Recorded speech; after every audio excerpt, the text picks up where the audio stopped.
Jeremy Chase at 399 of reading, trading Harry Potter and the Order of the Phoenix. Let's get started. You're currently on page 286. Let's go.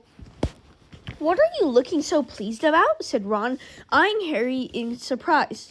Quidditch later, said Harry, happily pulling a large platter of bacon and eggs towards him. Oh, yeah, said Ron. He put down the bit of toast he was eating and took a large swig of pumpkin juice.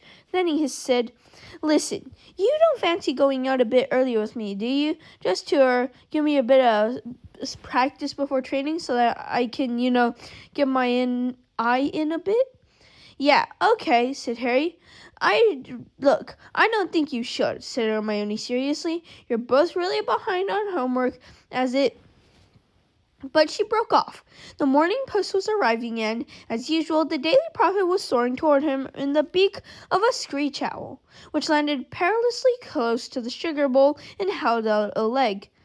Hermione pushed a nut into its leather pouch, took the newspaper, and scanned the front page critically as the owl took off again. Anything interesting? Said Ron. Harry smiled. He knew Ron was keen to get her off the subject of homework. No, she sighed. Just some guff about the bass player in Weird Sisters getting married. She opened the paper and disappeared behind it. Harry devoted himself to another helping of eggs and bacon. Harry was staring up at the high windows, looking slightly preoccupied. Wait a moment, said Hermione suddenly. Oh no, Cyrus!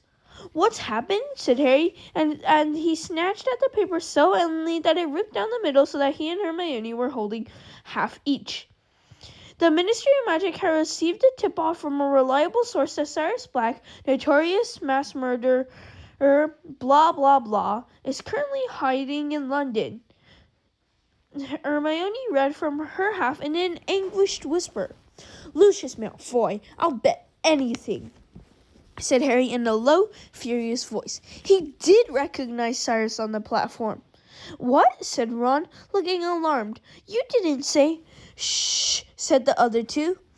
Ministry warns wizarding community that black is very dangerous. Killed 13 people, broke out of Azkaban, the usual rubbish, Hermione concluded, laying down her half of the paper and looking fearfully at Harry and Ron.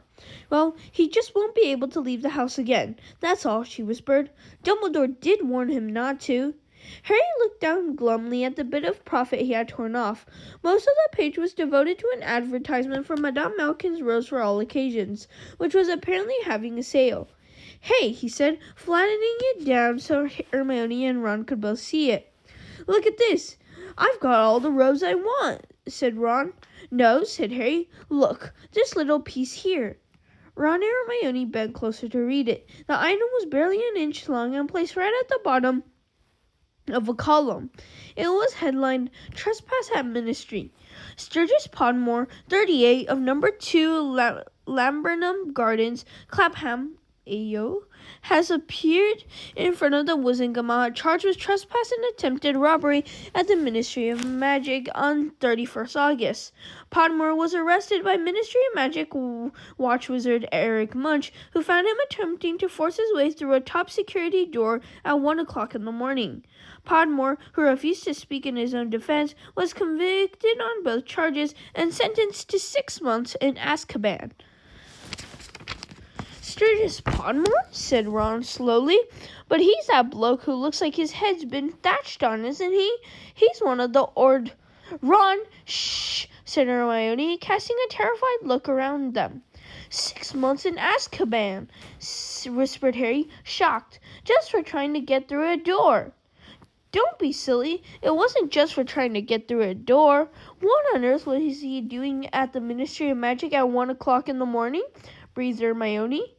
Do you reckon he was doing something for the Order? Ron muttered. Wait a moment, said Harry slowly. Sturgis was supposed to come and see us off, remember? The other two looked at him. Yeah, he was supposed to be part of our guard going to King's Cross, remember? And Moody was all annoyed because he didn't turn up, so it didn't seem like he was supposed to be on a job for them, does it? Well, maybe they didn't expect him to get caught, said Hermione. It could be a frame-up. Ron exclaimed excitedly. "No, listen," he went on, dropping his voice dramatically at the threatening look on Hermione's face. "The Ministry suspects he's one of Dumbledore's lot, so I don't know. They lured him to the Ministry, and he wasn't trying to get through the door at all. Maybe they just made something up to get him." There was a pause while Harry and Hermione considered this. Harry thought it seemed far-fetched. Hermione, on the other hand, looked rather impressed and said, "Do you know, I wouldn't be at all surprised if that were true." She folded up her half of the newspaper thoughtfully. When Harry laid down his knife and fork, she seemed to come out of a reverie. "Right. Well, I think we should tackle that essay for Sprout on self-fertilizing shrubs first. And if we're lucky, we'll be able to start McGonagall's inanimatous conjurers before lunch." Harry felt a small twinge of guilt at the thought of the pile of homework awaiting him upstairs. But the sky was clear, exhilarating blue, and he had not been on his firebolt for a week. "I mean, we can do it tonight," said Ron, as he and Harry walked down the sloping lawns toward the Quidditch pitch, their broomsticks over their shoulders. Hermione's dire warnings that they would feel all their OWLs still ringing in their ears. "And we've got tomorrow." She gets too worked up about work. That's her trouble. There was a pause, and he added in a slightly more anxious tone, "Do you think she meant it when she said we weren't copying from her?" "Yeah, I do," said Harry. "Still, this is important too. We've got to practice if we want to stay on the Quidditch team." "Yeah, that's right," said Ron in a hardened tone, "and we have got plenty of time to do it." Harry glanced over at his right as they approached the Quidditch pitch to where the trees of the Forbidden Forest were swaying darkly. Nothing flew out of them. The sky was empty, but for a few distant owls fluttering around the Allery Tower, he had enough to worry about. The flying horses wasn't doing him any harm. He pushed it out of his mind. They collected balls from the cupboard in the changing room and set to work, Ron guarding the 3 tall goalposts, Harry playing chaser and trying to get the quaffle past Ron. Harry thought Ron was pretty good. He blocked 3/4 of the goals Harry attempted to put past him and played better the longer they practiced. After a couple of hours, they returned to school, where they ate lunch, during which Hermione made it quite clear that she thought they were irresponsible, and returned to Quidditch pitch for the real training session. All their teammates but Angelina were already in the changing room when they entered. "All right, Ron," said George, winking at him. "Yeah," said Ron, who had become quieter and quieter all the way down to the pitch. "Ready to show us all up? It go perfect," said Fred, emerging chisel-haired from the neck of his Quidditch robes, a slightly malicious grin on his face. "Shut up," said Ron, stony-faced, pulling on his own team robes for the first time. They fitted him well, considering they had been Oliver Wood's, who was rather broader in the shoulder. "Okay, everyone," said Angelina, entering from the captain's office. "Already changed. Let's get to it. Alicia and Fred, if you can just bring the ball crate out for us. Oh, and there are a couple of people out there watching, but I want you to just ignore them, all right?" Something in her would-be casual voice made Harry think he might know who the uninvited spectators were. And sure enough, when they left the changing room for the bright sunlight of the pitch, it was to a storm of catcalls and jeers from the Slytherin Quidditch team and assorted hangers-on, who were grouped halfway up the empty stands and whose voices echoed loudly around the stadium. "What's that Weasley's riding?" Malfoy called in his sneering drawl. "Why would anyone put a flying charm on a moldy old log like that?"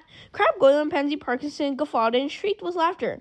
Ron mounted his broom and kicked off from the ground, and Harry followed him, watching his ears turn red from behind. "Ignore them," he said, accelerating to catch up with Ron. "We'll see who's laughing after we play them." "Exactly the attitude I want," Harry said, Angelina approvingly scurrying around them with the quaffle under her arm and slowing to hover on the spot in front of her airborne team. "Okay, everyone, Thank you, everyone. That's all for today. Bye. See you tomorrow. Tomorrow I'm going to read page 291. Bookmark to those. Peace out.